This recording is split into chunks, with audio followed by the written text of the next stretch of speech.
welcome. Counselor's Garden. Hope y'all are doing great this early spring.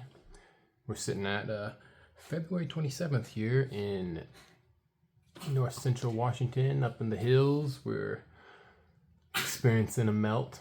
We're down to a very minimal foot or so of snow, maybe less. Sitting at a nice and balmy 35 degrees. Where I'm at February 27th, technically, I do all my calculating from Saturdays. Usually I do the weekends. Today's only Thursday, but had some time. We are sitting at about 12 weeks from approximate get outside day for the plants. That's the last week or the third weekend in May, typically.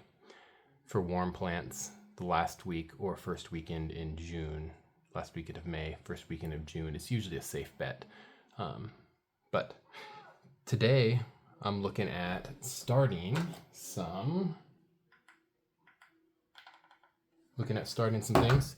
I like to start onions this early because they can go out pretty early as soon as the soil can be worked. So if I already have them, sprouted and stuff, that's good to go.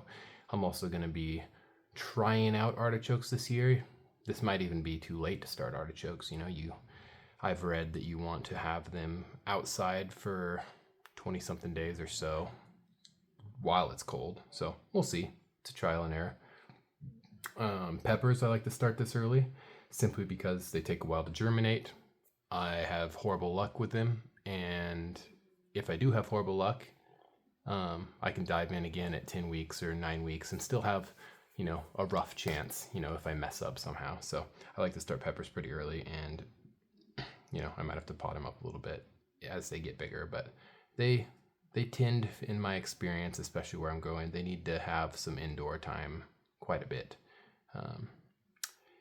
And some rosemary, and I'm going to try to start asparagus as well. So I'm going to fill these out. I actually have some bigger ones I might put the peppers in that are kind of like 1.5. So there's 4 per rectangle rather than 6. But yeah, let's get into it. I'm going to get organized here and come back with you. Well, got a little bit more organized here, changed some plans, realized I don't even have onion seeds right now, so we'll mock plant onions maybe, but here's a variety of things I'm going to plant. And also, by the way, I got a couple of my kiddos with me, so you might hear some rambling or screaming or whatever. We've got pretty good variety. I forgot, I'm just gonna try once again to do spring, early summer Brussels sprouts, which I heard rarely turn out good in this area, but trying it again.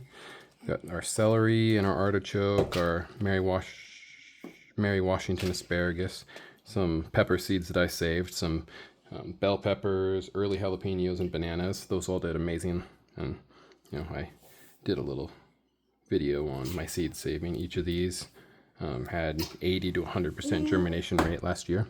We got some Snapdragons. I've never grown flowers very much, so I'm excited to try that. Some beautiful bell peppers varieties, some diamond bells, which I heard are just amazing, and these, come on, how could you not want to grow those? Look at those. Then some Anaheim and some shishito peppers. Yeah, got a greenhouse to fill up this year, so I think these peppers are gonna have a lot more luck this year. But let me cut again just for a second and open up some of these, and I'll show you, just a snippet.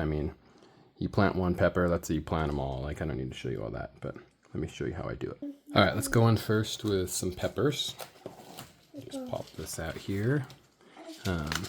Pepper seeds are pepper seeds, they might be a little different size, but you've probably seen pepper seeds. These are banana peppers that I've saved. Really, you eventually only want one plant per cell. Technically, you could separate peppers as long as, you get them not that big, maybe first true set of leaves separate them. But you also want to make sure they germinate. So I do plant 2 per cell and then eventually separate. Some people drop them down in there. You need your trusty gardening tool, either a pencil or a nice pin like this, but I've seen some people do it this way. They will pop one down and pop another down. You can see that. I'll zoom in a little bit more there for you. All right. So as you can see, those are there. You can either, you know, pre-do a little hole like that, or just pop them in there like that and give them a little push down like that. And, you know, with the holes, I usually prefer to just, you know, pre-do holes like this. It's just makes it quicker, a little more robotic, you know. You pop a few holes down, drop a pepper seed in each hole. Oops, I missed on that one. Boom, boom, boom, boom, and boom. And then, you know, I'm gonna leave them mostly uncovered so I can remember that I actually planted in this one. But, you know, you just want to cover them up enough. And with all these seeds starting and growing indoors in general, you're going to want to bottom water, which is what these trays are for here. Zoom back out actually here for us just for a second.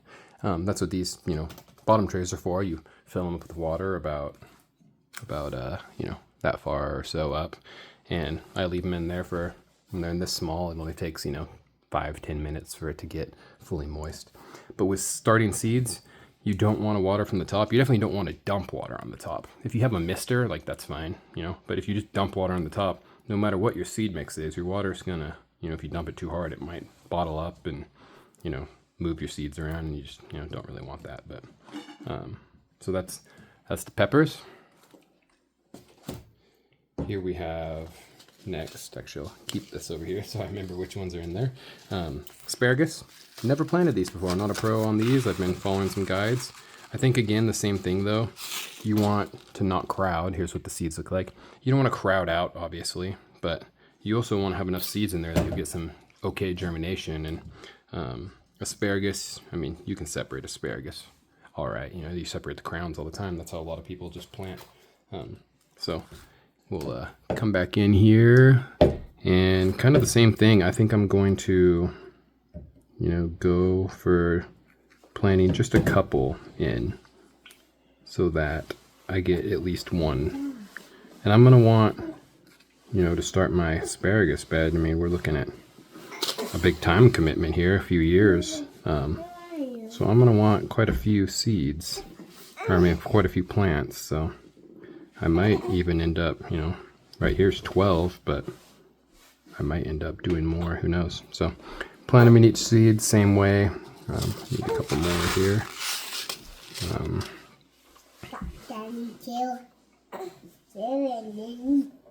Oh, I think I missed this one right here. So there we go, we got a few left over. I'll plant some more, but same deal, cover them up like this and go from there. We'll cover it up so I remember which one. Sorry about that. We got these started here, and artichokes are something else that I've never planted before. I've been doing a lot of research on them. Typically, they are perennial, or, you know, they keep coming back for a while, and they don't flower the first year, but you can sometimes trick them according to people. I'm hoping to get these going and get them out end of April, beginning of May, so that they experience a cold period, 50 or below 50 at times, not too cold. That might trick them into flowering in one season. You can't really separate them, I don't think, but you also, again, you want to have enough in there that you guarantee germination. So I'm going to do my same little style here, and, you know, one per hole here.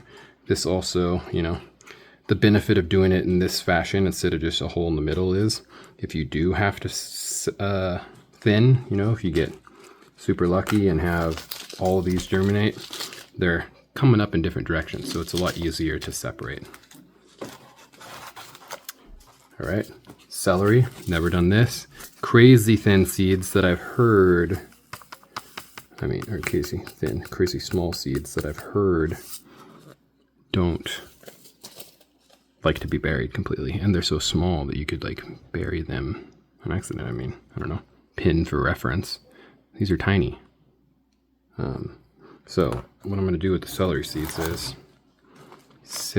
simply take them and sprinkle, try to sprinkle just a few, you know, two or three or four on the top, because you also can't separate these, and you also can't see where they're at. And then for these, you're just going to want to really press them down, make sure they got good soil contact there. And you might be able to get away with sprinkling just a tiny bit on top, but really they like to see the light. All right, I'm back again. Snapdragons, like mini flower seeds, are freaking small, to say in the scientific term, freaking small. Probably even smaller than celery, honestly. And a lot of the times, flowers like light to germinate, similar to celery. Snapdragons you can separate if you get them early enough, but you're still not going to want, I mean, you're not going to want to go overboard. Some people use a toothpick. I'm not worried that much, you know. I'm going to try to get 4 to 5 per cell, you know, plus or minus. You can separate. Flowers are generally forgiving.